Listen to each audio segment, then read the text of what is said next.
Yeah, yeah, yeah, yeah, yeah, yeah. Welcome to me casa, make yourself at home, do your do. Welcome to my pad, this your lab, go create your move. I got a crib. What's good, everybody? Welcome to 99 Miles Per Hour with me, your host, Perci Garner, where we talk about life and sports and everything in between. All right, everybody, we got a special guest today. I guess we'll start with me. I'm your host, Perci Garner, and we have Larry Mills in the house today. And I brought him on because I'm very intrigued. I'm kind of using this podcast as a way to get to know people deeper that I've known over the years. So I got an excuse to ask Larry all these questions. Hopefully you feel good about it. You feel good about it, Larry? I feel great. All right, I'm excited to get to it. But before we get all formal and go down the question list, I guess just introduce yourself so, I know who you are, but, Yeah, sure. So my name is Larry Mills. I actually live here in Dover, Ohio. I watched Percy grow up and become the athlete that he had. I don't know if that's over yet, but based on the quarantine, I think it is. A little bit about myself. Married, 3 children. We'll talk a little bit about that. Mm-hmm. But I graduated from Baldwin Wallace College, got a degree in computer science and mathematics, and then went on to work in the technology field in my career. I've been in that field for over 36 years now. And so I know it seems long. Actually, I'm trying to wind down. Maybe in the next 5, I look to retire. But you going to be 40 when you retire? 40, yeah, I wish. But it's been a great career. Worked for some great firms along the way. I worked for General Electric, GE Capital. Worked for IBM, Global Services out of Cleveland. And then I got involved in some small firms that basically concentrated in technology and hosting applications for companies. And so I've been doing that for the last 22 years, I think. Dang. And been all around the world with my job. So it's been very interesting and challenging. And so who knows what my next career is going to be. But nice. Well, I'm glad I got an excuse now. Instead of having to take all these notes that Larry, all this stuff I'm going to learn from him, I got a podcast I can just keep listening to. That's right. But I'm looking forward to it, man. That is the main reason I'm having you on here. Obviously, I know you personally, but once I figured out exactly what you were, doing, at first I thought you were like James Bond or something.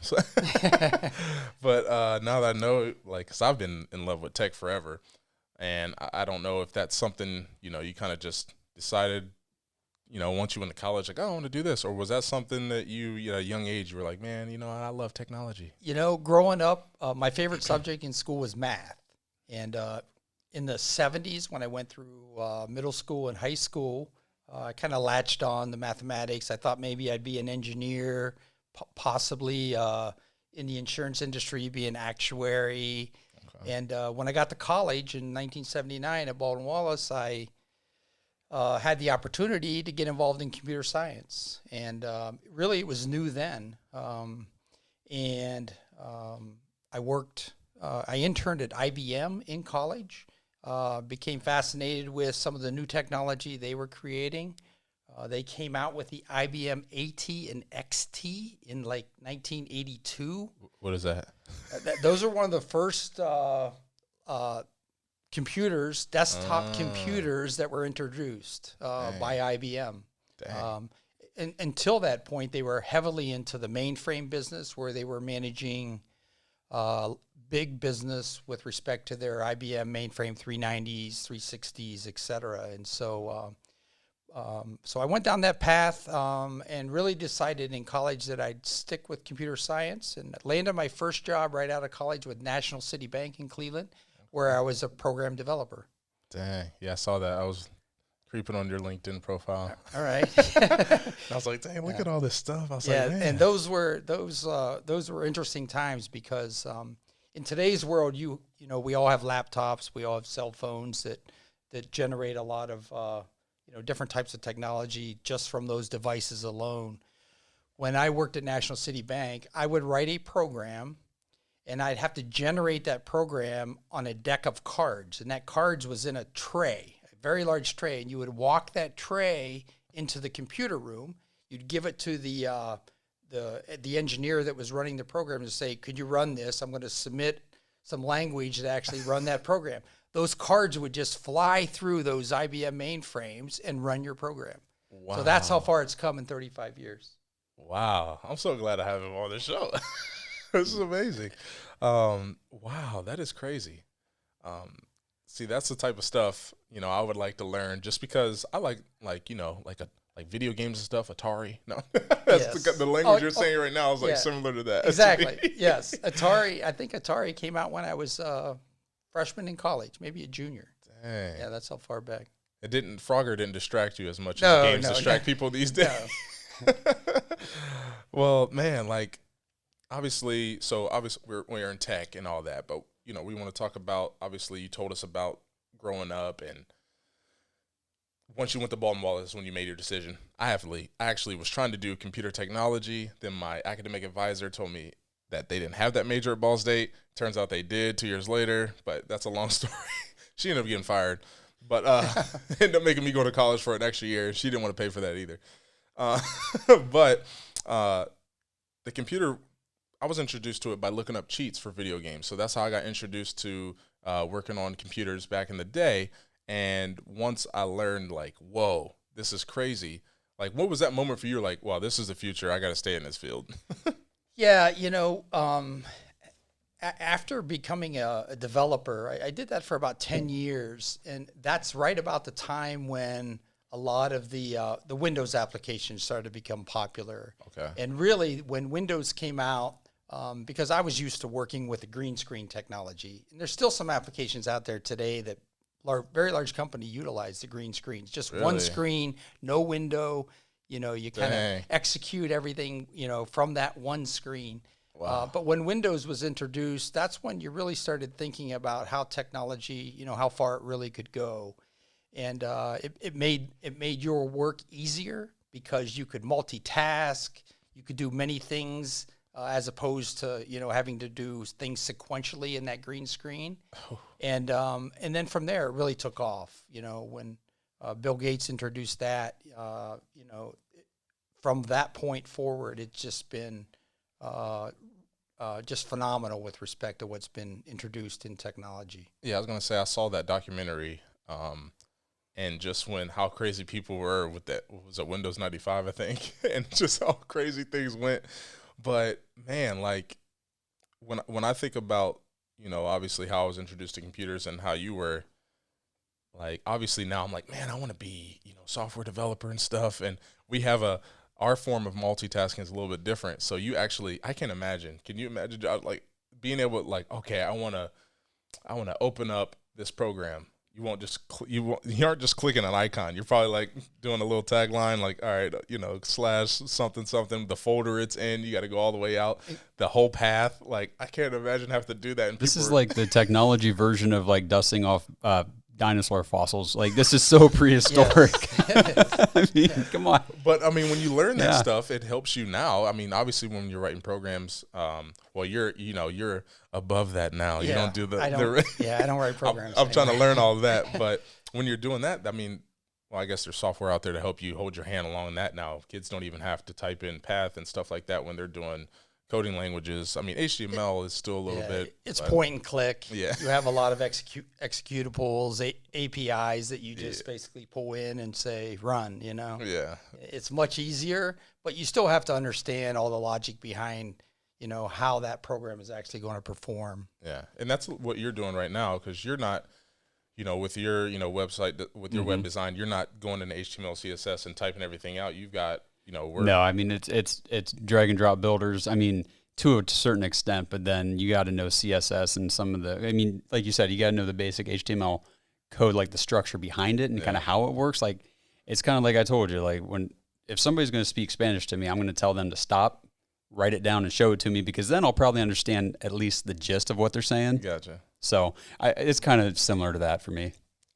Yeah. Now I do want to, we'll come back to technology because that's my baby. But while we're in your younger years, I mean, I know we talked about you went to St. Mary's and then you chose to go to Claymont. Now, was that your choice? Did you know what you were getting yourself into? No, I'm just Oh yes, oh yes. Hey, I made that decision, and I'm so glad I did.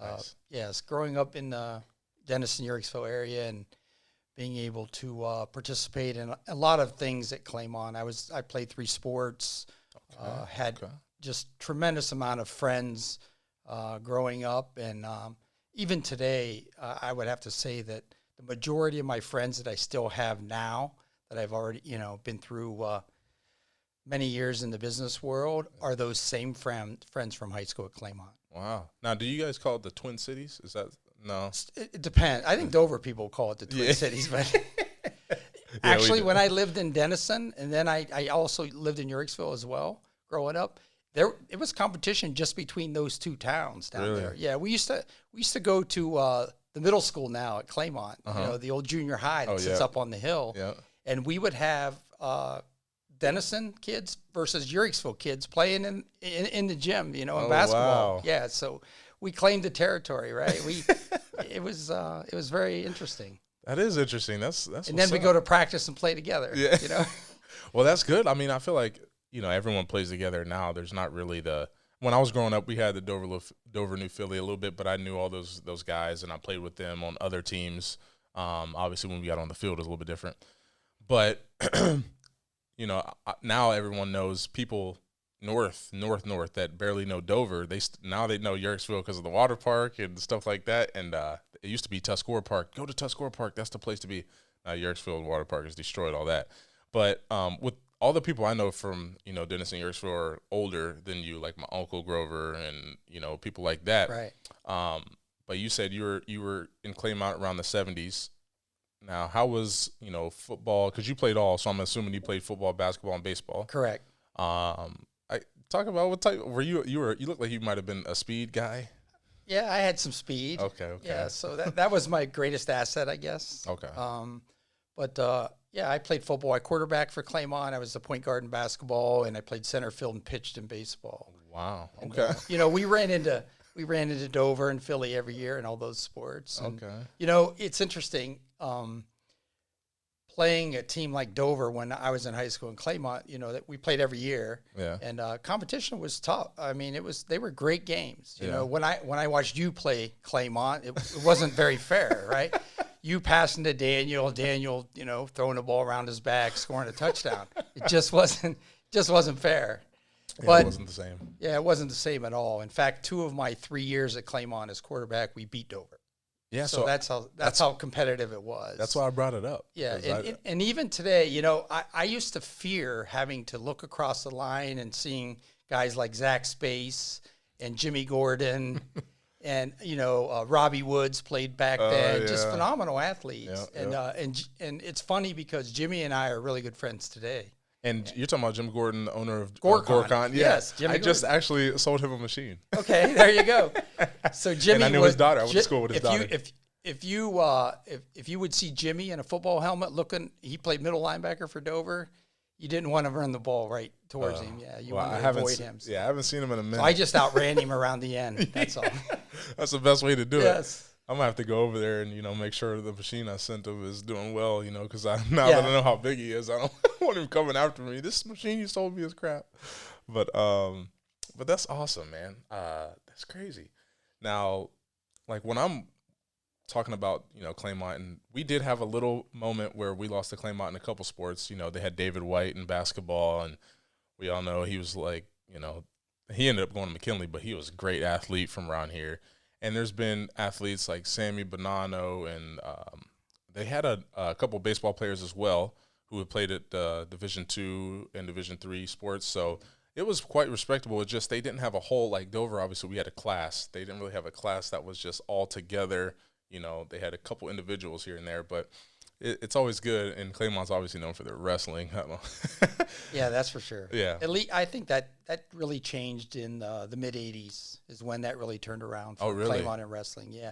Really? Prior to then, they were good. They would always send 3 or 4 guys to the state. Yeah. But they weren't as dominant as they have been over the last 20 years. Oh, okay. Okay. I didn't know that. Okay. That's good to know.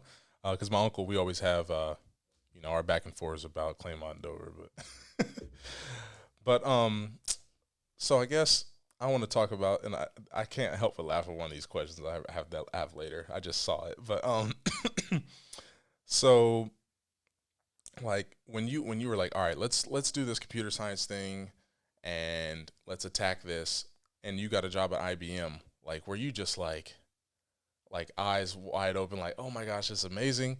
When you got the internship and stuff like that, it was very exciting back then, because I knew if I got a job at, I work at Xerox now, but I'm not really doing the applications or working in, I'm going to, present them to the customer and hopefully they buy it, but I'm not actually doing, the solutions and the hardware, stuff like that. But I would enjoy doing that. But how was that for you? Oh, it was great. It was, it was eyes wide open, the experience that I got through that internship. And then later I joined IBM in the mid-90s for a couple of years. I managed a number of customers in the Northeast Ohio area, like Goodyear. They were one of my customers. Wait, what's Goodyear? No, I'm joking. Yeah, exactly. I'll tell you a quick story about Goodyear. So I was managing a Y2K project. Everybody remembers that, right? Maybe you guys don't because you're young. No, I remember. Yeah, I do too. But when you approach those projects, the key was making sure that any of the code that was in their programs, if it had anything to do with day, month, and year, you had to evaluate that code and then decide, do we need to fix this or change this because it only has a 2-digit year, not a 4-digit year, and the calculations are going to be all wrong. Yeah. Well, the problem we had at Goodyear was the name of their company ends in year. So everything in their programs had the word year, like this is the Goodyear switch, and this is the Goodyear that. So we thought we had to fix all these programs, and in fact, it was just the name of their company in the program. That's a great story, man. Yeah. Oh, man. And, as those people, they probably can't imagine what's going on. But if you go through, it's probably, I don't know how much that would have been. I would have been intimidating. Like, all right, I'm not doing this. Yes, exactly. But, yeah. And Goodyear spent millions and millions of dollars with IBM to get all those programs fixed. Really? It was phenomenal. And you know what? Nothing happened. Yeah, rather safe than sorry. It turned midnight in Australia. Did any of the computers crash? No. Okay, let's just move around the world. Nothing happened. It was a non-event. Well, and companies spent billions to fix their programs. Well, good thing we had that experience to get us ready, because now if you're looking at like a lot of documents and contracts I'm having signed, people will just see the 20 already printed there, and they're like, okay, it's over.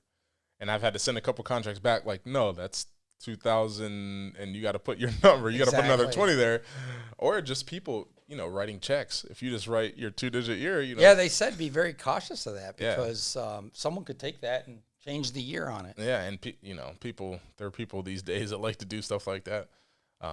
Okay, I guess that's not even one I have down, but security obviously has become huge. Like now, when you started, in the 80s and 90s, was it such a big thing? No one was really on the internet at those times. So. Exactly. So it wasn't until, I would have to say, the mid-90s, late 90s is when, the internet became really influential in the programming world. Gotcha. And then you had to really, become aware of, exactly what you were doing and making sure that, your data was secure as you were transmitting or integrating to other systems, et cetera. Yeah. And it really is, the top concern that IT executives have around the world today because, whereas, everything that we have in technology today has been so phenomenal, the downside is that there's always people out there that are trying to figure out a way to use that technology that's at their hands and do harm to people. So you really have to be cautious. Yeah. And it does stink because a lot of the stuff we can do now is crazy. Like, I don't know if you're watching that Last Dance documentary on the Bulls. For sure. When they have, which ESPN anchor? It's not Trey Wingo, but they have the old one of the ESPN anchor, but obviously it has the new lips because it's talking about the future. And he's like, yeah, in 20 years from now, you're going to be able to touch your phone in the right place and get pizza. Like, That's right. so like obviously just from the time we're talking to now, that big jump, being able to touch a little device with a screen and pizza shows up, is huge. Now we look at that as just, Yeah, that's supposed to happen. exactly. So, and it's just hard to believe that there's still going to be things advancing over the next 5 years that we're, people like yourself are imagining, but I would say normal day-to-day people aren't thinking about, what is technology going to be like here? And they know it's going to be changing and that their pockets are going to have to be empty for it, but they don't get, what is, like, people like yourself are capable of doing, moving forward. And I know for myself, I'm scared. But I would love to know how to do all that stuff. But, I guess we'll go to one thing I'm curious about. Because on your LinkedIn profile, he's, VP out here. So, like, when you got into this tech role, was it something you're like, you know what, I'm going to climb to the top? Or was it, you just kind of went along with it? Yeah, I never had aspirations to, like, climb the ladder in a corporation and really want that highest level. I always wanted to make sure I was having fun, that I was enjoying what I was doing, that it was challenging. And, I met a lot of great people along the way. And it just so happened that, I took some leadership skills that I learned early on, and, in my Claymont days, and my college days, and was able to get to a position basically in my career today where I manage I manage a number of people across the globe that services the accounts that we have at Velocity, and that's my current company.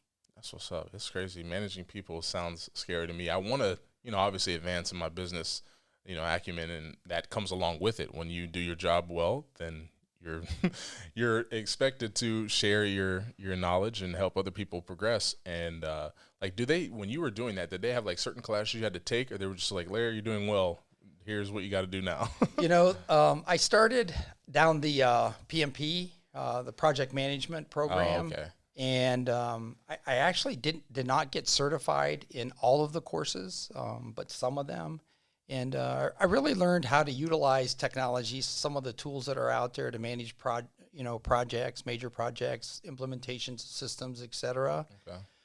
And then really the key to all projects is make sure you got good people on your team and make sure you communicate. Yeah. And if you do that, it's half the battle. Yeah, we still haven't perfected the communication with all these tools we have now.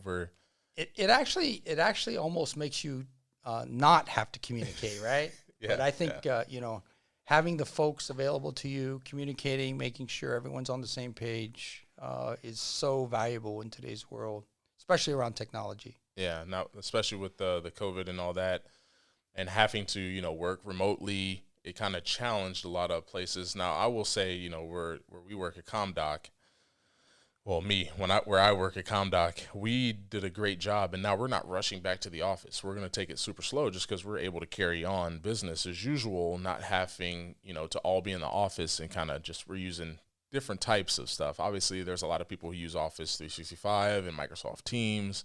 Like, how have you implemented, you manage people, so I guess how have you, took the bull by his horns and saying this is how we're going to communicate and this is how we're going to, get things done? Yeah, really, a lot of that's decided at the highest level at the corporation. So, we went the Google route with respect to how we collaborate with all of our documents and project plans and all of our intellectual property that we own. Yeah. That's all out there in Google. We all know how to get to it. We all know how to share and collaborate and get things done. Gotcha. For example, if we're doing a 30-slide presentation, it's real simple for, 4 or 5 of us to go out there and just knock it out in about 2 hours, because we're all collaborating on it. 15 years ago, that would have been much more difficult, take a lot more time and energy to just coordinate getting that done. Yeah, it's quite magical when you're working on a Google document and you're just seeing stuff. Like a lot of my classes that I'm taking right now, I go to Northeastern. Well, I go to Northeastern in my home, but yes. Online.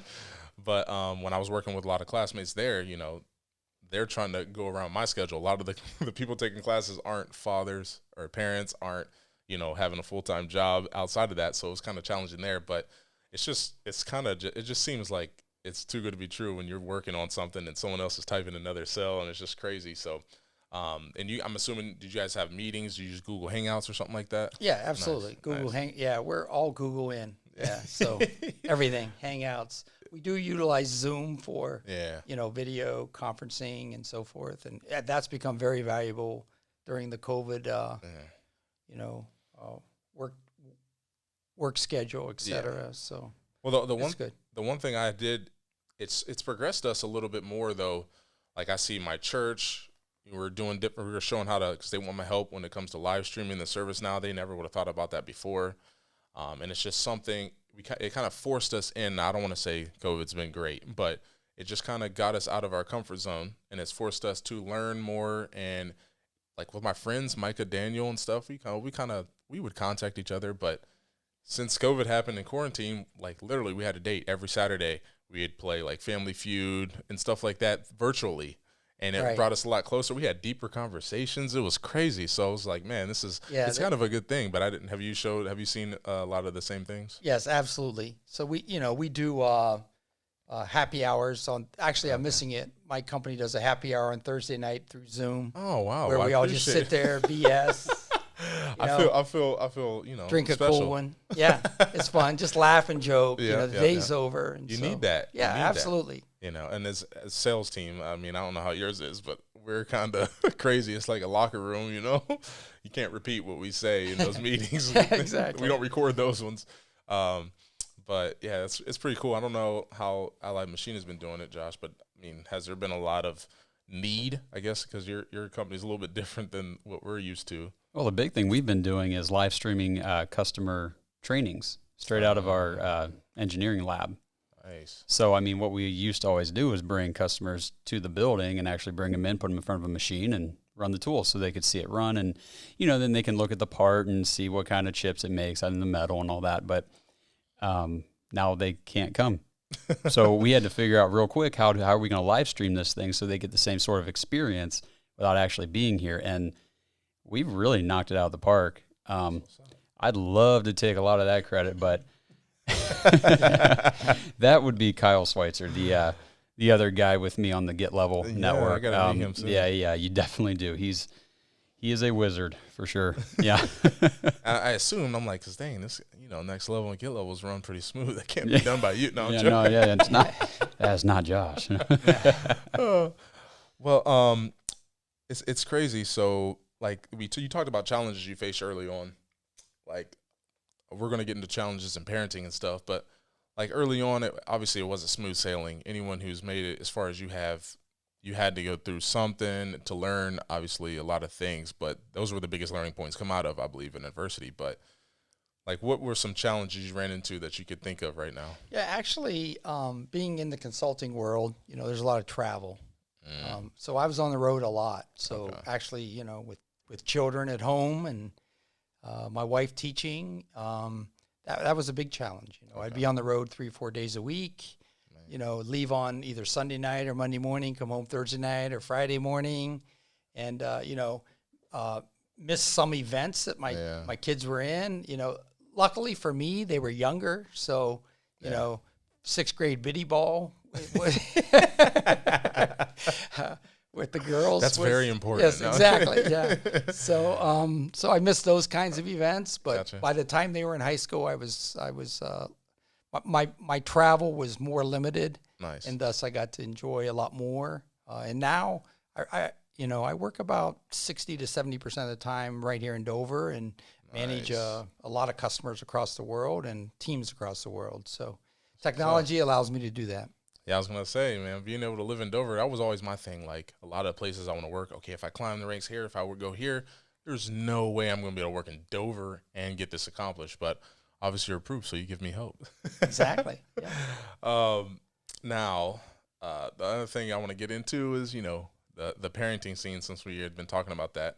And obviously I know your daughters pretty well, not Lauren, but she was a little older. But, Emily and Sarah, you said you got 3 daughters, right? Yep. Okay, now you got grandchildren. You old as right. dirt. 3 granddaughters. 3 granddaughters. So my house is filled with females. So that was one of my questions, but that's even worse than I thought. I didn't.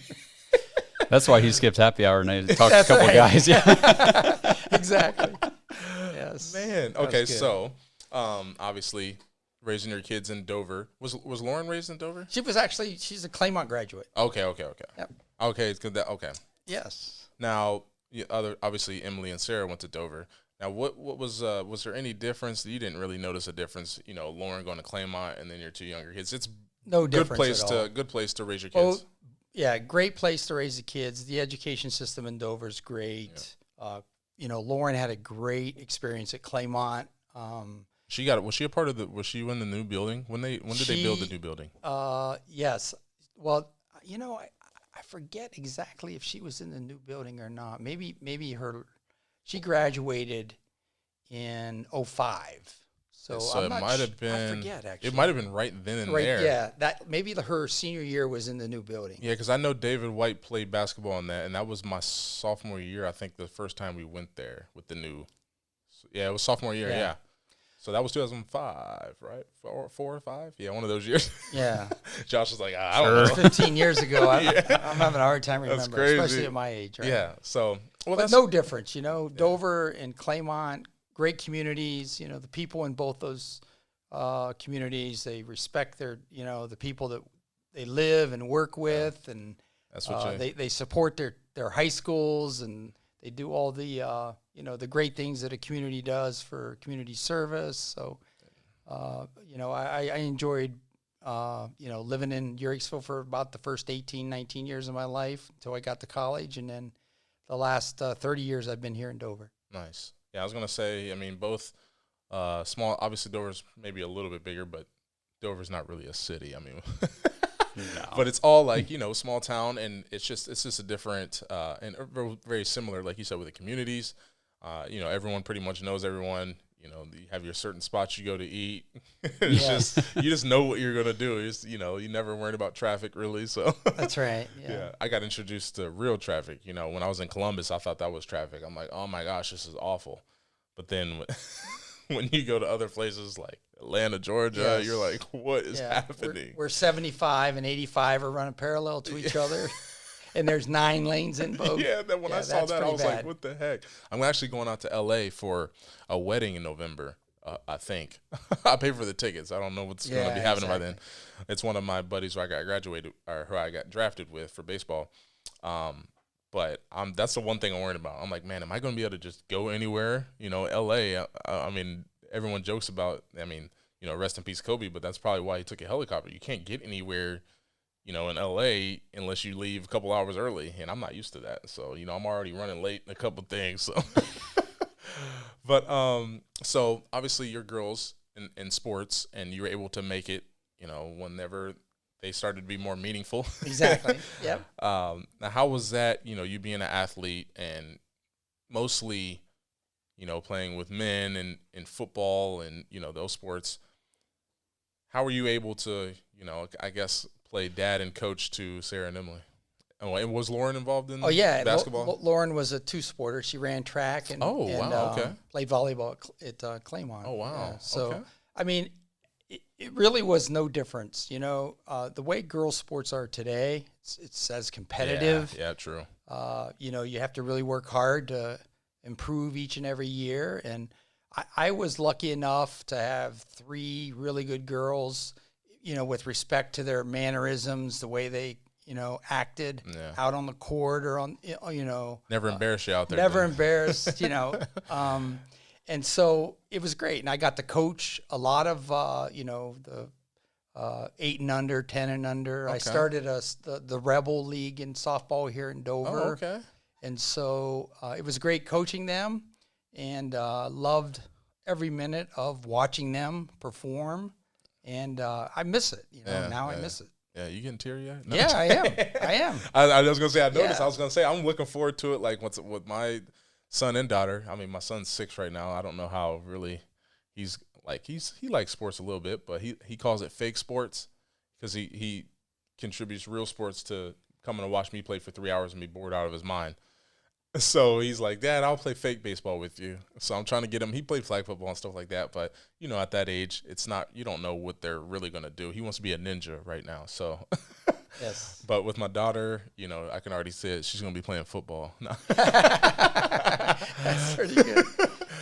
But no, right now I start saying a cadence. I'm like, blue 42. And she starts running away, and then I go tackle her. It's pretty funny. But now, obviously, you being away from home, we talked about the impact on your kids. But Angie, the wife, I mean, how was – obviously, we talked on the episode with Jamal how as men in our marriages, we make small sacrifices. You know, like, all right, I guess I'll eat – beef stroganoff instead of spaghetti. No. Yeah. But the women, they make the big sacrifices, and I'm sure there's no different in your case. No different. Being married, actually, Angie and I, this year's our 30-year. Really? It'll be our 30-year wedding anniversary. Dang, lucky you. Yes, exactly. What did you think when you saw that question I had? I laughed. Because you should read the exact question because it was. Yeah, so I said you've been married a long time. I wanted him to share with a lot of young couples, Josh. How can you help us out? Especially when you married up. You're married out of your league. You're married out of the league. Yeah, and my comment there is, I could ask you the same question. You got me there. I was not expecting that. That is true. Yeah, Kristen knows that she's lucky to have me. Exactly. Yeah. So, being married, being on the road, it's a true partnership.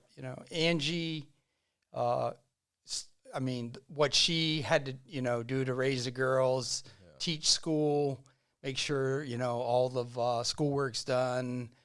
They're at their sporting events, each and every night or whatever they were participating in. She did a phenomenal job. Nice. And but when I came home or showed up at home, it was now my turn, right?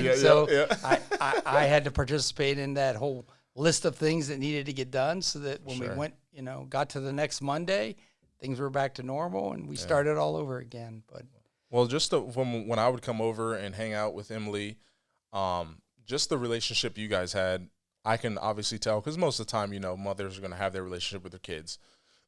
But when me playing baseball, being gone for half of Perci's life, actually, now that I think about it, when you think about that, obviously the relationship, it's you got to try. Usually when you're at home, it just happens because you're there. And when you're traveling, you got to make that extra effort. But when I was gone from Percy, he was literally making my heart break. We'd be the times I'd be at home in the off season, hey, putting him to bed and saying our prayers and stuff, as we talked about last episode. He'd be like, Dad, because he knew baseball games got canceled. So he'd be like, hey, Dad, when's your games getting canceled? When you come home? I'm like, oh my gosh, man. Yeah, and that kind of, that tugged on me a little bit, but glad to, be around Peyton, her growing up.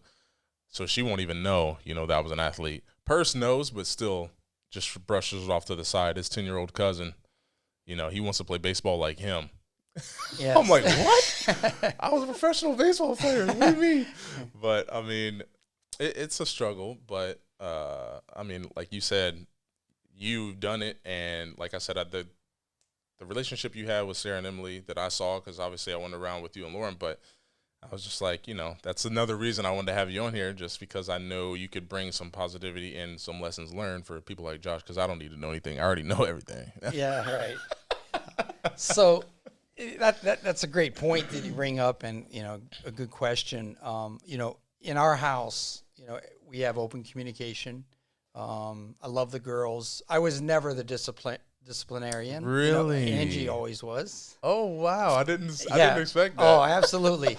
They got away with murder with me. Well, yeah, I guess I can see that. But there wasn't a whole lot to get away with. Yeah, you had some good girls. I had good girls. Yeah, I had good girls. Yeah. So, but, we're very open, maybe more open than we should be,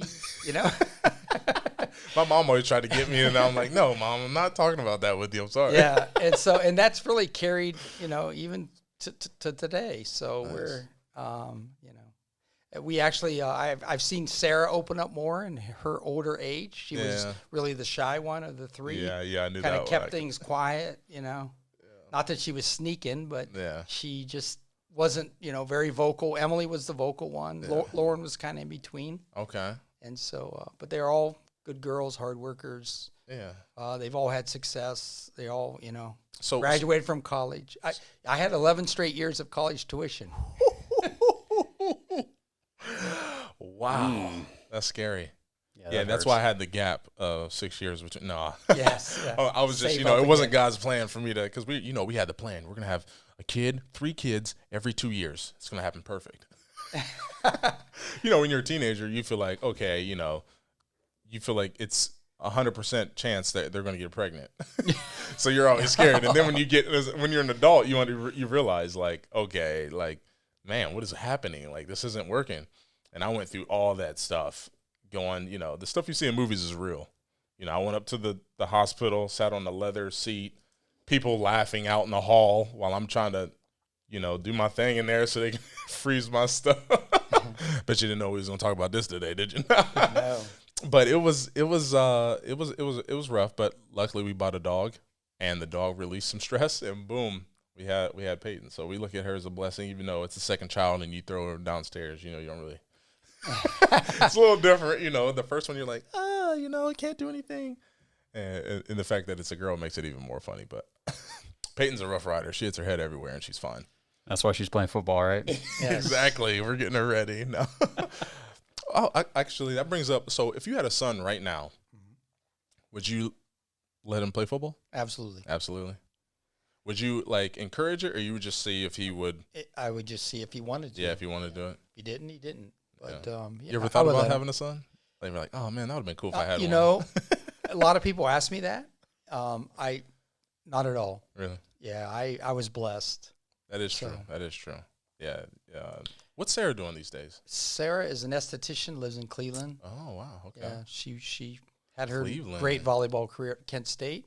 Oh wow. She played all 4 years at I would have Kent. loved to go to Kent. Nothing against Ball State, but I would have loved to go to Kent State. They didn't recruit me. Moving on. Yeah. Was there any major besides the traveling and everything? There's nothing really major going on. Not a whole lot, really. Yeah. It was, try to do the best you could at work.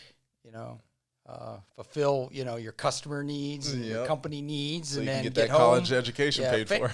Yes, family is always number one to me. Yeah.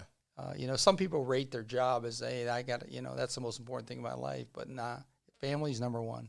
Well, I think that helps you perform. Job's up there, but yeah, job's up there, but I feel like when you have a family focus, it helps you perform, in your occupation. Yeah, I agree with you. Yeah, for sure. But man, I mean, is there anything else you wanted to add on, Josh? I include you a little bit, but I didn't. No, I'm just really happy I got to sit here and listen to you guys. Yeah, I'm glad that I'm just happy that Larry is open and speaks. Because it's a podcast. It's all about talking. I people are going to get tired of hearing my voice. So I'm really happy that really happy that Larry wanted to was outgoing and was able to speak. But you said you wanted to have something else. Would you say? I wanted to tell a little story about you. Oh, okay. uh-oh. So I'm scared. When Percy was in 5th grade, you attended South Elementary, right? Yeah. That's the so best school. That's the best school. It is the best school, man. That's where my wife taught. And okay. she basically retired from there. And every year, near the end of the year, the 5th grade boys would challenge the teachers to a basketball game. Oh, boy. And so my wife, Angie, you probably don't know this, but she's a phenomenal basketball player. Wow, He could shoot. Can tell by Emily playing. Yes.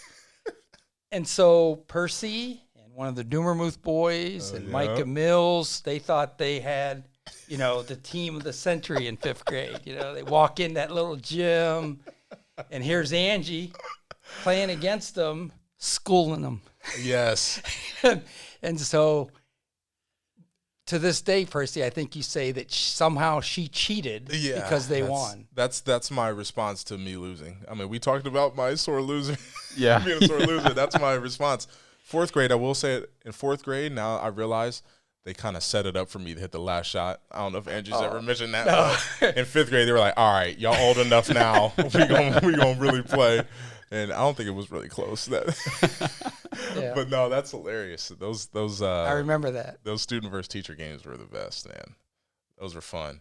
But I'm glad you shared that. You know, I got worried a little bit, but No. but no, I won't tell everyone what you were doing in my attic after prom, but that's all right.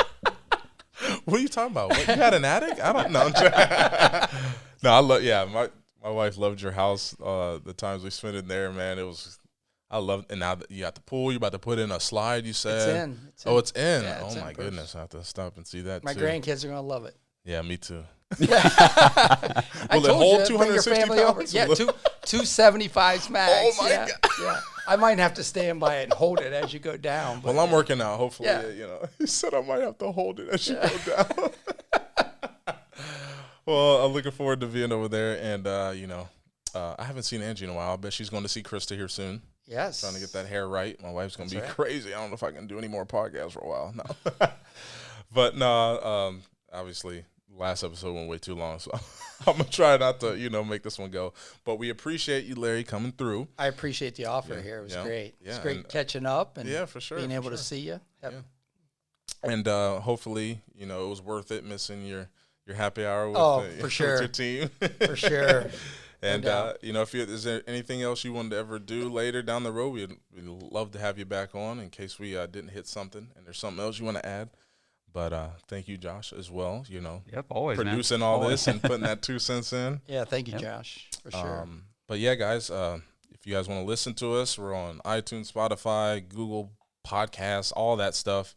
And I'm sure we'll be sharing it out on the Get Level Podcast Network YouTube, and also mine, 99 Miles Per Hour with Perci Garner. But we thank you for having me. Thank you for listening, and stay safe. And what was the thing I was saying? Have a good day. Have a good day or not. The choice is yours. Still a line from Principal Bond, but hey, we're taking it. We're taking it.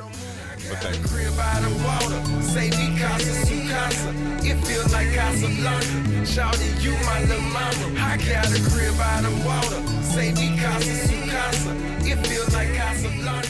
Shawty.